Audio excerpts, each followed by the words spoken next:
Muy buenas noches, bienvenidos a Contexto Global de France 24. Yo soy Elena Lozano y todo lo que verá a continuación es noticia. Iniciamos. Donald Trump y Benjamin Netanyahu se reunieron y dijeron estar trabajando conjuntamente para trazar alianzas en la región del Medio Oriente para que terceros países supuestamente den a los palestinos un futuro mejor en medio de las conversaciones de alto el fuego en Gaza. Netanyahu nominó al republicano para que obtenga un Nobel de la Paz. En Texas ya son más de 100 las víctimas mortales a causa de las inundaciones del fin de semana, entre ellas 27 niñas e instructores de un campamento de verano. Los equipos de rescate luchan contra reloj al tiempo que las alertas sobre nuevas lluvias se mantienen. Júbilo en Argentina por el hallazgo del nieto número 140 de las abuelas de Plaza de Mayo, secuestrado durante la dictadura de Jorge Rafael Videla.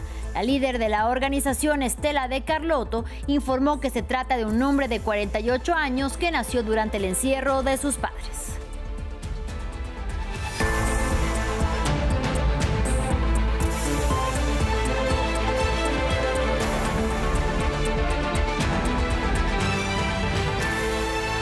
Iniciamos en Washington, donde el presidente estadounidense Donald Trump se reunió con el primer ministro israelí Benjamin Netanyahu en la Casa Blanca. Ambos mandatarios dijeron estar trabajando conjuntamente para buscar países en Medio Oriente que puedan dar a los palestinos textualmente a tener un futuro mejor en medio de sus planes de relocalizar a los 2 millones de personas que viven en Gaza, algo a lo que se opusieron los países árabes. Y esto mientras tienen lugar conversaciones de tregua en Doha y el acuerdo de alto el fuego se podría materializar próximamente. Netanyahu también entregó una carta a Trump con una propuesta de nominación para el Nobel de Paz. Además, mencionaron los ataques sobre las instalaciones nucleares iraníes y una futura reunión con las autoridades de Teherán. Escuchemos.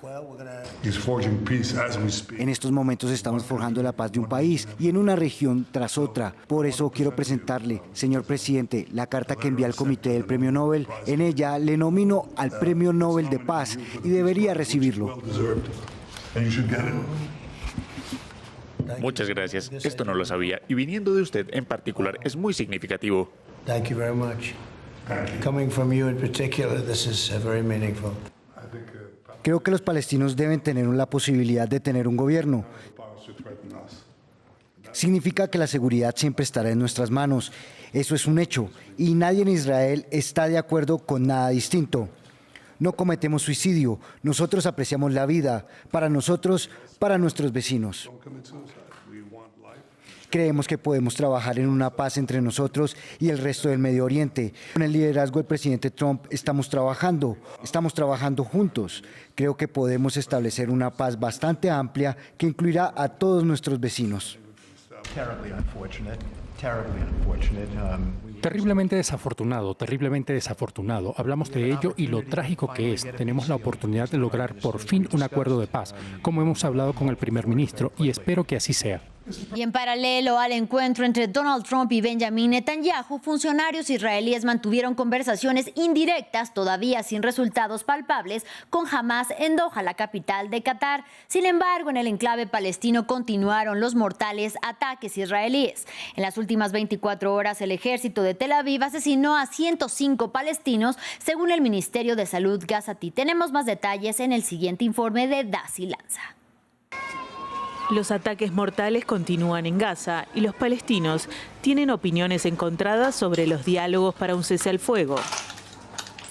En Ciudad de Gaza, el domingo, en la clínica Al-Remal, que está fuera de funcionamiento pero aloja a desplazados, recibió un ataque.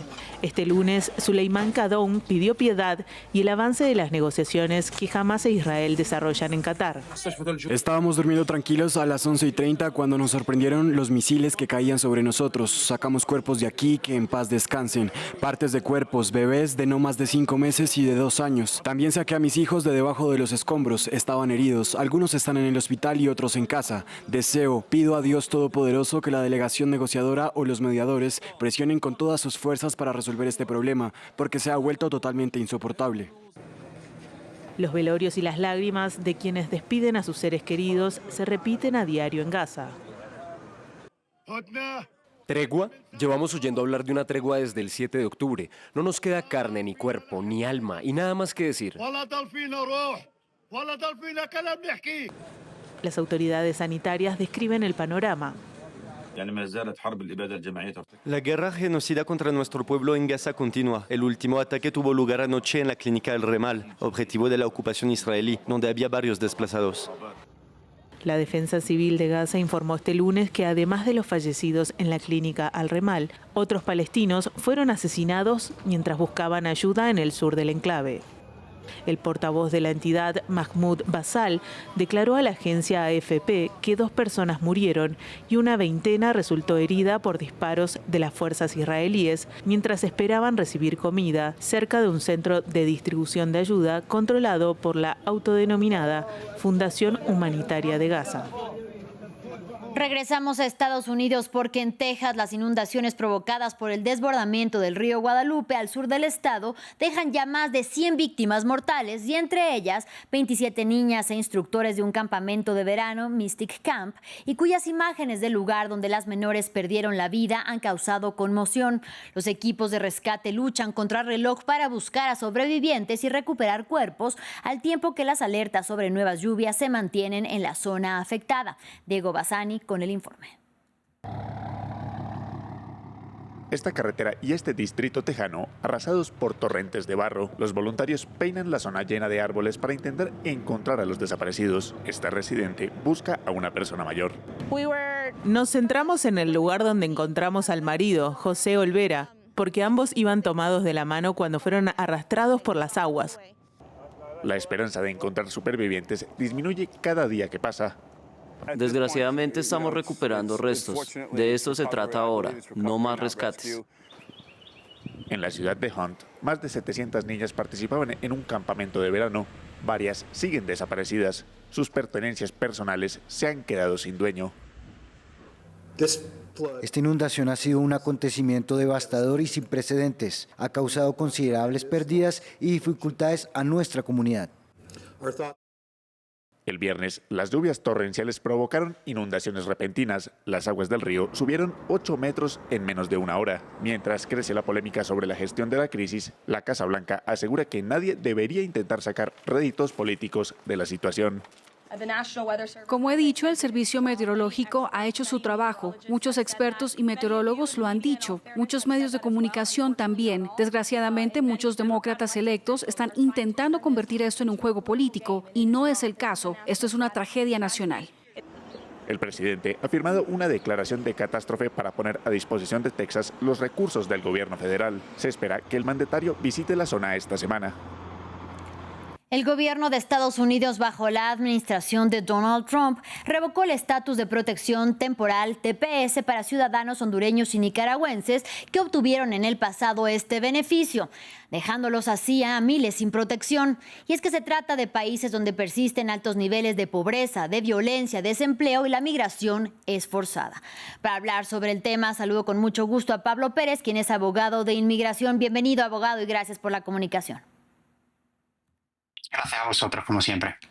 En este contexto que describo, ¿cuáles son los fundamentos legales y también políticos detrás de la decisión de terminar el TPS para hondureños y también nicaragüenses, como ocurrió, por ejemplo, en la situación también de los venezolanos? Sí, bueno, los fundamentos políticos es una consistencia con lo que era el discurso en la campaña del actual presidente Trump, en su campaña electoral, de eliminar beneficios que fueran temporales, como pueden ser los paroles y particularmente el TPS. En ese caso, la consecuencia política es una consistencia de nuevo en la agenda de esta administración.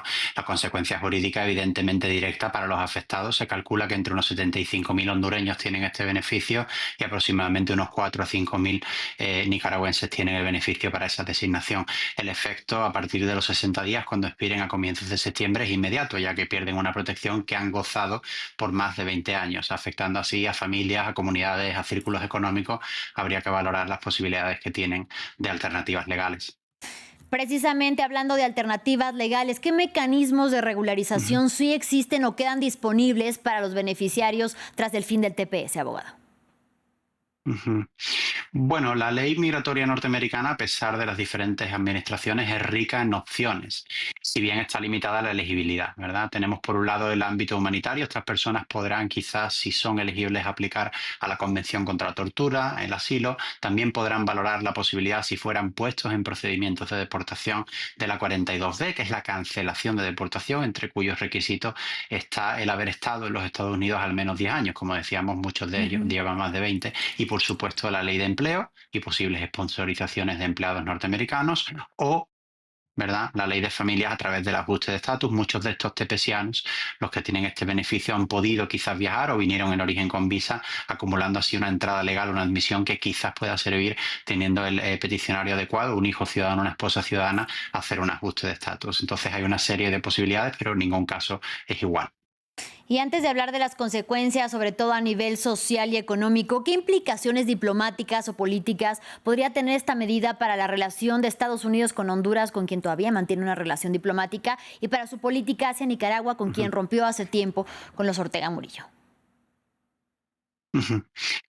Magnífica pregunta, ¿verdad? Porque son dos situaciones diplomáticas completamente opuestas. Particularmente con Honduras, sabemos que el gobierno hondureño, desde ya el final de la administración de Biden, está admitiendo a nacionales de Honduras que están siendo deportados o están volviendo de manera voluntaria a su país. Y bueno, a pesar de que aún enfrenta el país de Honduras dificultades económicas, quizás de seguridad comparada con vecinos de la región como Costa Rica y El Salvador, sí está gozando de un crecimiento económico y de una infraestructura y un crecimiento de infraestructura importante. Y de hecho la notificación de la terminación del TPS para Honduras menciona estas causas como la suficiente base para que vuelva. Entonces, la cuestión de Honduras no nos sorprende. Hay cierta química entre la administración de Trump y el gobierno actual de Honduras.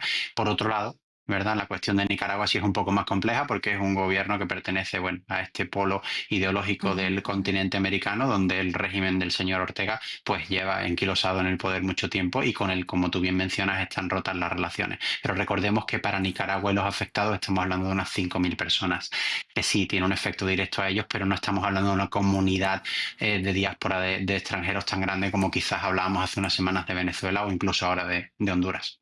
Así es, y bueno, entonces ahora sí, abogado, ¿qué impacto económico y social se anticipa en los países de origen ante un eventual retorno masivo de migrantes que, bien decíamos, migran de manera forzada por cuestiones de seguridad, por cuestiones de pobreza y, en fin, tantas cosas a las que se enfrentan en sus países de origen? En los países de origen, evidentemente, hay precedentes. Existen estos flujos migratorios de vuelta a los países emisores de inmigración a los Estados Unidos. Conocemos por la historia, así nos lo indica, que va a haber una subida en las remesas, es decir, en las divisas, en el número de dólares que se desplazasen a esos países. Veremos que va a haber quizás un aumento de inversión, porque muchas de estas personas, como decíamos antes, llevan aquí muchos años y han tenido inversiones, tienen vivienda, tienen empresas, tienen un patrimonio que van a revertir a sus países de origen. Y, por supuesto, también es interesante ver el componente socioeconómico, ¿verdad?, sociológico, cómo la población receptora acepta a estas personas que en muchos casos llevan más de 20 años fuera del país. Será interesante, particularmente en el caso de Nicaragua, y ya concluyendo, puede ser un poco complicado. Hay una ley actual en Nicaragua que castiga, penaliza a aquellos que han traicionado a la patria por abandonar el país. Tiene unas conclusiones, unas posibles repercusiones para la seguridad de estos individuos en el caso concreto de Nicaragua. Claro que sí, además decir que son remesas esenciales para la economía de estos países centroamericanos. Le agradecemos mucho al abogado Pablo Pérez siempre por la comunicación y por su análisis. Hasta la próxima. Gracias. Y en otro orden de ideas, en Argentina, júbilo en el país sudamericano por un nuevo hallazgo de las abuelas de Plaza de Mayo, el nieto número 140 secuestrado durante la dictadura de Jorge Rafael Videla. La líder de la organización, Estela de Carlotto, explicó que el nieto recuperado es un hombre de 48 años que nació en 1977 en un centro clandestino de detención en la provincia de Buenos Aires tras el secuestro de sus padres meses antes. Recordemos que, según las abuelas, alrededor de 500 niños fueron secuestrados durante el gobierno militar. Escuchemos.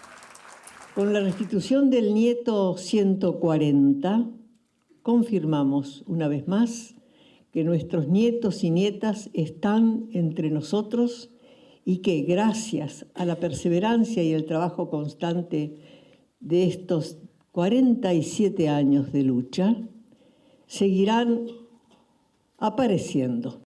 Fin del informativo, gracias por su compañía, pero quédese con nosotros que ya viene África 7 días y Julián Ramírez. Hasta la próxima.